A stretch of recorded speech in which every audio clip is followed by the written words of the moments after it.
This is A Word, a podcast from Slate. I'm your host, Jason Johnson. The release of Wakanda Forever marks the return of the Afro-futuristic nation to movie theaters. Years after Black Panther took superhero storytelling to another level, how can Wakanda Forever rise to these sky-high expectations that we all have?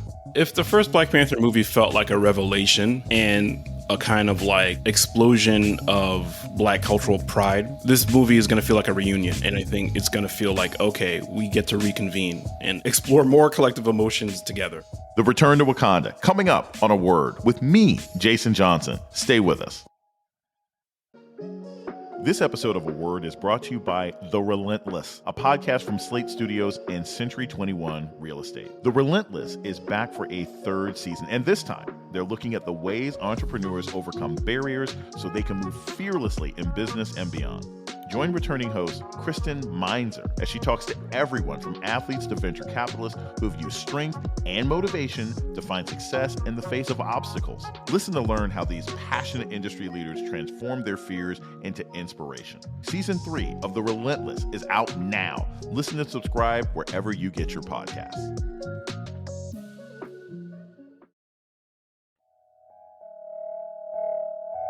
Welcome to A Word, a podcast about race and politics and everything else. I'm your host, Jason Johnson. Much has changed since Black Panther lit up movie screens in 2018, becoming an unprecedented cultural touchstone and eventually earning more than $1 billion at the box office. That film reflected the aspirations of the African diaspora and proved that there's an audience hungry for Black superheroes who aren't sidekicks. Wakanda Forever is out in theaters today, telling the story of how that fictional nation is dealing with the loss of its king and fending off emerging new threats. We know what you whisper. They have lost their protector. Now is our time to strike. Beyond this new film, the Black Panther universe has grown since 2018 with the help of a community of artists and writers who are building the world of Wakanda into stories and images. One of those creators is Evan Narcisse. He's a journalist, critic, and also comic book writer who's contributed to several volumes in the Black Panther series. That includes The Rise of Black Panther and his recent Wakanda Atlas for Marvel. Evan Narcisse, welcome to A Word. Hey, Jason, thanks for having me on. As much as I love comic books, I don't create them, so I can still get excited about movies and characters. As somebody who's written Black Panther comics, as somebody who's put together books about the character, what do you actually look forward to in a movie? As you kind of said, my familiarity with the material probably gives me a certain amount of insight and like prognostication as to like, oh, okay, they're probably going to do this, that, or the other, right? But there's still that same excitement of knowing, oh, okay, which pieces might you use? How might you interpret them? You know, when I saw the first Black Panther movie, you know, I was sitting there like kind of stunned at some of the stuff they did because it was so smart. And over like almost 60 years of publishing history, like certain creators have never done made the choices that they made, right? Like, for example, during the Challenge Day sequence at Warrior Falls in the beginning of the movie, when the sequence where Zuri says the Black Panther will now have his strength stripped away, I was like, oh yeah, they never did that in the comics. He was always like doing Challenge Day like with all his powers, and of course he's gonna win, right? So stuff like that, the family ties that they made with Killmonger, who in the comics is not blood relations with T'Challa. So stuff like that were really smart choices. So I have the same kind of anticipation with the new movie. Like, what are they gonna do? How are they gonna adapt it? What new kind of angles are they going to find on this mythology? So all of that is still really super exciting for me.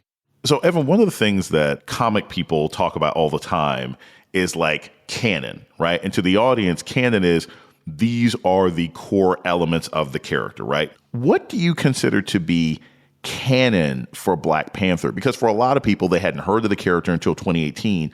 What are some unmistakable parts of his character that have to be a part of any Black Panther story, whether T'Challa is at the center of it or not? You know, Wakanda has to have been hidden for centuries. They've secreted themselves away from the world in order to better protect their culture, their country, and of course, you know, the store of vibranium that they kind of control. So that's one, right? The isolation, not just the physical isolation, but the mindset that they need to stay apart from the rest of the world. You know, in terms of T'Challa himself as a man, my favorite thing about the character has always been like he stands at the crossroads between tradition and modernity, right? So, you know, the centuries of this country's culture and its struggles, internal and external, he has to bring the ethos of Wakanda out into the world, right? So he's a character who changes everything about Wakanda and their interface with the outside world. I think that's a core pillar in the Black Panther canon. And I also feel like the inherent nobility of Wakandans as a people, right? I think that, yeah, they run the full spectrum of human expression and behavior, right? So like there's villains, there's haters, there's, you know, heroes and all that. But I feel like they as a people have a huge responsibility given this natural resource, and they take it very seriously. And of course, like there's people who like don't give a damn and want to cause chaos and whatnot. But I think Wakandans are a very potent metaphor for what happens if colonialization doesn't occur in certain parts of the African continent. So, you know, they are like a symbol of potential, right? So I think that's something that's core to the mythos as well, too, which isn't to say they're better than anybody else on the planet. They think they're better, but they've been allowed to control their destiny in a way that certainly a lot of other Black people haven't. And there comes like a certain responsibility and, you know, a certain egotism that comes with that. But I think that's a core recipe ingredient for good stories about the Black Panther and Wakanda. When did you come to actually enjoy the Black Panther character? When did you become interested, and why did you become compelled by this character from this mythical country that, you know, the world hadn't ever seen before? My first encounter with the character was in some Avengers reprints in the 70s. And it was a story where he was just like, you know, part of the roster of the Avengers, right? Like the story wasn't focused on him, but I liked his character design, the kind of sleek, all black costume, the poses that he was drawn in, and the way he spoke, right? That lofty kind of elevated speech really intrigued me. But the thing that probably pulled me in the most was, you know, when he was rolling with the Avengers during that first kind of tenure with them, like he would like pine away for Wakanda a lot, right? He'd be like, I wonder what's happening in my homeland. You know, are they safe? Are they okay? When can I go back? And, you know, I'm the child of Haitian immigrants and I was raised by my mom. And the way T'Challa spoke about Wakanda reminded me of the way that my mom spoke about Haiti, right? And then as I learned more about Haitian history and the revolution and being the first free Black republic, I was like, oh, word, this is why this character is talking to me. So that was my first kind of like encounter with the character, and I loved him then. And like you said, you know, there were lean years where he was barely in the comics at all. He was a guest star every so often, or he was just some dude in the Avengers in the back doing whatever. And then in the 90s, the series written by Christopher Priest that reinvigorated him, like I was definitely all in. It felt like Priest was tapping into all this potential that the character had that wasn't really explored. So yeah, like from then on, I think the character started to expand its horizons and what the possible interpretations could be for people who want to write the character. And then that changed the game. But yeah, it was definitely in the late 70s. And then throughout, you know, I was a dude who, if he was guest appearing in an issue of Daredevil, I was there. If he was like showing up in a random issue of Spider-Man, I was there. That first contact with the character really became like a lifelong relationship with him. We're going to take a short break. When we come back, more on the return to Wakanda with writer Evan Narcisse. This is A Word with Jason Johnson. Stay tuned. Hey, everybody. Is there like a foreign language that you always wanted to learn or know better? I got to tell you, for me, it's German. I grew up in Germany as a kid. I learned some of the language, but the rest of my family is still fluent in German. And I wish I could have conversations with my brother or my mom in the language that was basically the language of my youth. If there's a foreign language that you regret not learning in school or want to brush up on today, it's never too late to start with Babbel. Babbel is the language learning app that sold more than 10 million subscriptions. 10 million. Thanks to Babbel's addictively fun and easy bite-sized language lessons, you can finally cross learning that new language off your list. With Babbel, you only need 10 minutes to complete a lesson, so you can start having real-life conversations in a new language in as little as 3 weeks. Other language learning apps use AI for their lesson plans, but Babbel lessons were created by over 150 language experts and voiced by real native speakers, not computers. Their teaching method has been scientifically proven to be effective. With Babbel, you can choose from 14 different languages, including Spanish, French, Italian, and for me, German. Plus, Babbel's speech recognition technology helps you to improve your pronunciation and accent. There are so many ways to learn with Babbel. In addition to lessons, you can access podcasts, games, videos, stories, and even live classes. That's right, you can sit in on live foreign language classes. Plus, it comes with a 20-day money-back guarantee. Start your new language learning journey today with Babbel. Right now, get up to 55% off your subscription when you go to babbel.com/wordwith. That's right. That's babbel.com/wordwith for 55% off your subscription. Babbel, language for life.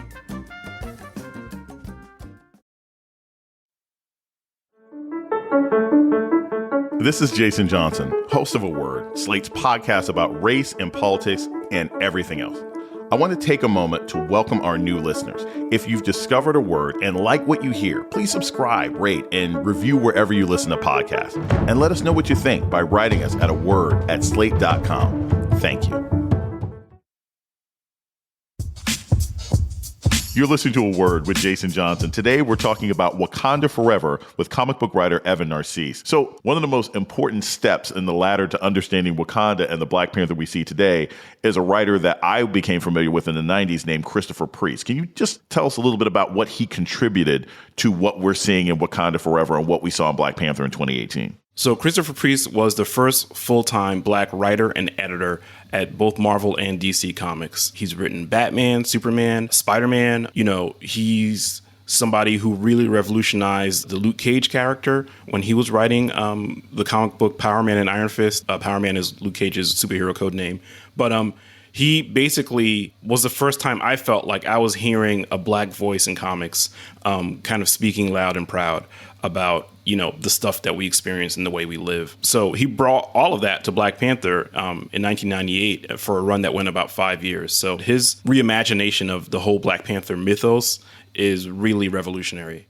When Chadwick Boseman passed away in 2020, there was a lot of sadness at the passing of this great actor who was just on his way. But you ended up having this tension between a lot of people in the creative community who were saying, man, this guy is gone and we just can't replace that energy. We can't replace that talent. And a lot of people who were simply consumers or fans of the work who were saying, hey, look, you know, it's sad that this person passed, but you really should recast the character. Where were you during that debate over the last year and a half? Where did you fall in the idea as to whether or not T'Challa should be recast or not? Where I was grieving, right? And I'm still grieving a little bit. You know, that loss is intense. The thing is, we in the audiences were blessed by Chadwick and the way he embodied that role, right? You know, I think the last word really has to go to Ryan Coogler, the director, right? There's a new podcast with Ta-Nehisi Coates is hosting, and he's talking to Ryan Coogler, and Ryan talks about how Chadwick was embodying the character even before, you know, the film started rolling on production for Black Panther. You know, the way he conceptualized the legacy of Wakanda, thought about who this man had to be at this particular moment of time, the sense of mission that he had as a new king. Like, that was all stuff Chadwick was drawing on from his personal life, right? He knew what it meant to play James Brown. He knew what it meant to play Jackie Robinson, you know, and Thurgood Marshall, and all these other great historic characters. He knew what it meant to, like, bring that history forward into the present day, to make these iconic figures of Black history not seem stale or staid or just something that you're reading about in a textbook, right? To invigorate them with energy. You know, I wrote a memorial piece for GQ about Chadwick's passing, and my main thesis was that, like, yeah, Chadwick was ready for history, you know, and he plays a character in the movie who has to be ready for history, right? And that's not an easy thing to replace. And when you consider the fact that Ryan has been grieving, Lupita and Winston and Letitia and all the other actors who knew him and worked with him have been grieving too, and had to make, you know, a movie during their grieving process. I think it would have been really daunting to have somebody replace Chadwick as T'Challa in that moment. I'm not saying never, but it's been a couple of years and it still feels too soon. That's my personal opinion. I still can't watch the first Black Panther movie without like bawling. You know, I put it on a couple of months ago and the loss, like, it just hits me right in my gut, you know? So if I feel that way, I can only imagine how exponentially more affecting it is for the people who worked with him and knew him, you know, and watched him become that character. First off, I love that you probably put this better than almost anybody else, because when you get down to it, people on screen have to create relationships and they have to have a certain level of intimacy. If the new guy who takes that role, if he can't look into Shuri's eyes the same way, if he can't interact with Lupita Nyong'o in the same way because they're in mourning, because the whole cast is, then hey, you're not gonna, you know, there's a functionality to the emotional feeling. With that in mind, this is something that really occurs to me. So how do you make a movie where the main guy that introduced us to this world is gone? What are some core things about Wakanda that they should know? If you're having a movie about this place, Wakanda Forever, that's not focused on the man who introduced us to this place, what should we know about this place heading into the movie? I think the biggest thing is that Wakanda has its own history, you know? And in terms of the Marvel Cinematic Universe version of Wakanda, we've only started to tap into that. In the comics, there are many stories delving into the history that precedes T'Challa. Stories about his dad, stories about his grandfather, and ancestors going back to like prehistoric times. You know, there's a new Wakanda miniseries coming out from Marvel Comics, and I'm writing a backup in that series called The History of the Black Panthers, and we're exploring that story. We're exploring those stories, you know. It's being drawn by Natasha Bustos, an amazing artist who drew a comic book called Moon Girl and Devil Dinosaur, which is going to be an animated series coming out soon. But in The History of the Black Panthers, you know, I start the story with Mosi, the first person who, you know, wielded vibranium as a weapon and put on a panther skin and protected Wakanda, you know. And then there's Bashenga, who was mentioned in the first movie, who was the warrior who pretty much helped found Wakanda as a nation, bringing all the kind of disparate factions together under one banner. And so there's tons of characters, tons of history, right? You know, that goes from prehistoric times to medieval times to the modern era, World War II and whatnot. So there's a very rich history to Wakanda, right? You know, I think the thing I love most about Wakanda as a fictional construct is that you can have this imagined fictional history that invokes and dovetails with the real world history of Black people all around the world, right? So it really is like a rich, fertile storytelling like landscape. And I think we're going to see more of that on screens as time goes on. We're going to take a short break. When we come back, more about Wakanda Forever with writer Evan Narcisse. This is A Word with Jason Johnson. Stay tuned. Hey, it's Jason. Look, the way we talk about race in America needs to not only look at facts and history, but also how race plays out in everything from politics to pop culture. That's where the podcast Some of My Best Friends Are comes in, a show that explores how we can really mend the racial split in our society.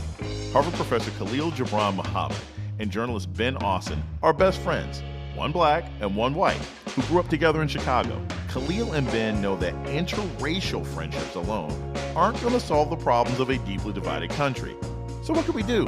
On their podcast, Some of My Best Friends Are, Ben and Khalil invite guests like former Attorney General Eric Holder and Restorative Justice Leader Danielle Surratt to join critical conversations that are at once personal, political, and playful. From examining the intricacies of famous interracial friendships to reimagining what justice looks like, Khalil, Ben, and their guests try to make sense of the moment we're all living in. Listen to Some of My Best Friends Are wherever you get podcasts.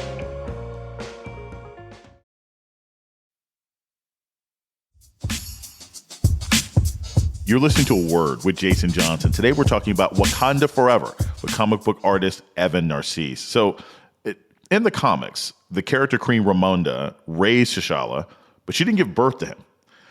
In Rise of the Black Panther, you were able to write about T'Challa's birth mother, Niamey, who died in childbirth. And you said that she was in part inspired by your own mother. Tell us, how was she inspired by your mother, and how did you come to writing that story? A couple of things. My mom died early, or at least too early for me. She died some years ago from cancer. And, I've always carried a little bit of that grief around with me. And one of the questions I kept asking myself was like, how well did I really know her? There's so much about her life I probably didn't know. I didn't hear from her in her own words. She was such a huge influence on my life. She raised me and my brother and my sister by herself. She immigrated to this country and had kids and basically had to build a whole new life for herself. And when I think about the parts of my personality that come from her, right? Pride in my cultural heritage, how I try to move through the world. I thought that T'Challa would have the same questions about his mother, who died, shortly after he was born. He has all these like genetic and cultural and personal and psychological attributes that come directly from her, right? My thought process when I was writing Rise of the Black Panther and deciding to explore the character of Nyami was, we know that T'Challa is a statesman. He's a strategist. He's a king and a leader, right? And we can see the lineage of those attributes from his father's side, right? Like T'Chaka was a warrior and he was a king and whatnot. But I'm like, where does the scientist stuff come from? Like, where does that? We never saw T'Chaka in the lab. I decided that that stuff would come from his mom. So she had some very minor appearances in the comics, but was never really a fleshed out character. So I decided to okay, let's make her a scientist. Let's make her a big part of the technological advancement that happened in Wakanda. And that was also my own experience with my child, right? My daughter loves to read, and I know she gets that from me. And I was like, okay, let's talk about how these parts of ourselves that come from our parents, will continue on, And that's part of the main theme I want to explore in Rise of the Black Panther, which is what do we do with what we inherit? T'Challa becomes king and finds out all these secrets about his family that he never knew, and he has to reckon with them. And that, that's a real world experience, right? You don't have to be a superhero who eats the heart-shaped herb to understand that. I'm still finding out stuff about my dad that I never knew growing up, and I'm still finding out stuff about Haiti, the place where, my ancestors held a revolution. So, this journey continues no matter how old we are. It's a very generative lens to look at comic book fiction through as well, right? And I'm not going to sit here and say I'm not the first person to done it. Creators, before me have applied the same approach, but I feel like it keeps on giving because you can make a fictional place feel more real, and you can make the real world feel more multi-layered and deep than previous experiences, because all you have to do is give people the prompt to explore history and politics, something that you're well versed in, and they'll have their own adventures in that exploration. From a cultural standpoint, from your perspective as a creator, when it comes to everything from how the public responds to even opportunities for artists, what is different about the world that is going to be receiving Wakanda Forever than the world that received Black Panther? What's different about the world today for you as a writer, for people as consumers? What's different about our world today? If the first Black Panther movie felt like a revelation and a kind of explosion of Black cultural pride, this movie is going to feel like a reunion. And I think it's going to feel like, okay, we get to reconvene and explore more collective emotions together, right? In terms of the world surrounding the release of the movie, obviously cultural and political attitudes have become a lot more fraught, a lot more contentious, and the expressions of different points of view is a lot more heated than it probably was 4 years ago. As a creator, I feel more emboldened to express my cultural pride and cultural interrogation about some of the ideas and concepts that we surround different forms of production, right? So when we talk about Afrofuturism, it's imagining what that broken history looks like when it's reconfigured, when it's reimagined, right? What does it look like to reimagine the past and the future? And I think that's the world that Wakanda Forever is coming into. The thing I'm most excited about in terms of that reimagination is how Coogler and his creative cohort are looking at Mesoamerican culture through the character of Namor, right? Who's going to be the antagonist in this movie. Namor is one of Marvel Comics' oldest characters, debuting during World War II. He comes from an underwater race of beings called Atlanteans. They have a different name in the movie. But, them using it as a vehicle to explore Mesoamerican and Latinx creative expression and cultural expression, that excites me, because I know how we felt when we felt like, oh, word, they're going deep into the diaspora in Black Panther. I know that like our brown brothers and sisters, you know, from Latinx communities probably feel the same way, you know, and that to me feels exciting. So when you ask me what's changed about the world, it feels like there's an opportunity for these cultural histories to be expressed with a fullness and a depth that the stereotypes of yesteryear would never allow. So that's what feels most exciting to me. And, you know, we obviously see the reactions of a cohort of people who feel threatened by those cultural expressions, but this ain't about them. This is about us and lots of different us's. And that's exciting to me. My fondest hope is that that is an advancement, that is an evolution that we get to hold on to in terms of the storytellers and myth makers who get to operate in popular culture. You know, we've staked out this kind of notional territory, and we're not about to let it go.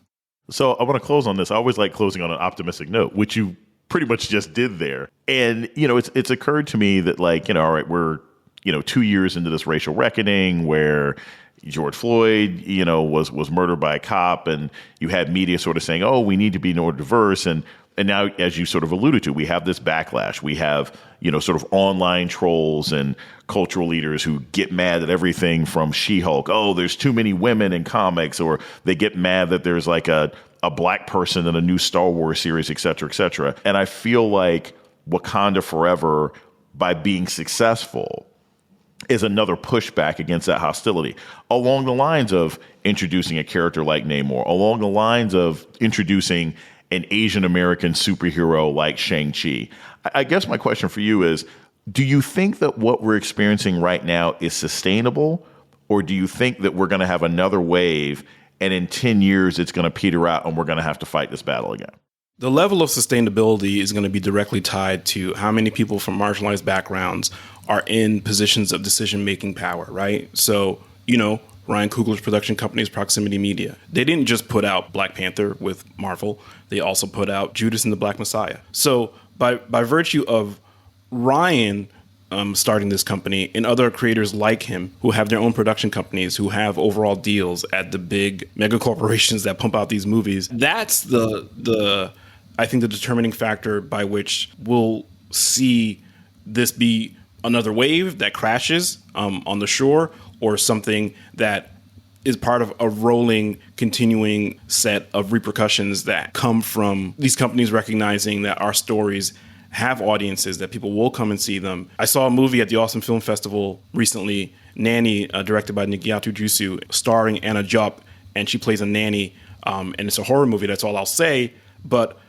part of me was like, yo, you know, this movie, before Black Panther, probably would have had a hard time finding backers, finding people that believed in her vision. The fight that we had to fight for so long was being portrayed only as stereotypes, you know, like a monolithic, shallow understanding of what Black people's lives are and the stories that are contained therein. I feel like in one way that battle has been won. The continuing battle is finding the space and the resources to tell those stories and tell them at scale. I feel like in certain cultural arenas, like music, literature, whatnot, there's not this scarcity of portrayals, you know, but like in other forms of media, there are.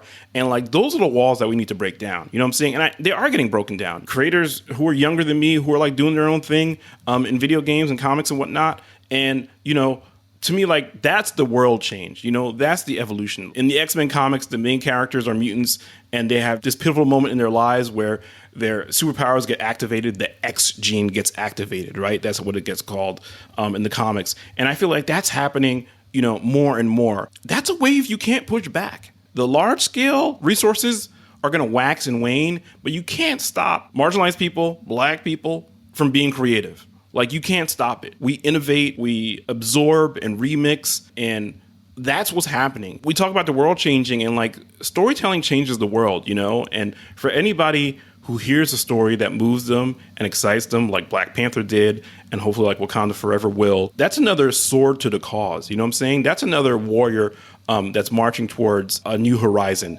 And that's the thing that excites me. Evan Narcisse is a journalist and a contributing author to the Black Panther comic series. Thank you so much for joining me today on The Word. Thanks, Jason. And that's a word for this week. The show's email is aword@slate.com. This episode was produced by Kristie Taiwo-Makanjuola. Ben Richmond is Slate's Senior Director of Operations for Podcasts. Alicia Montgomery is the Vice President of Audio. Our theme music was produced by Don Will. I'm Jason Johnson. Tune in next week for A Word.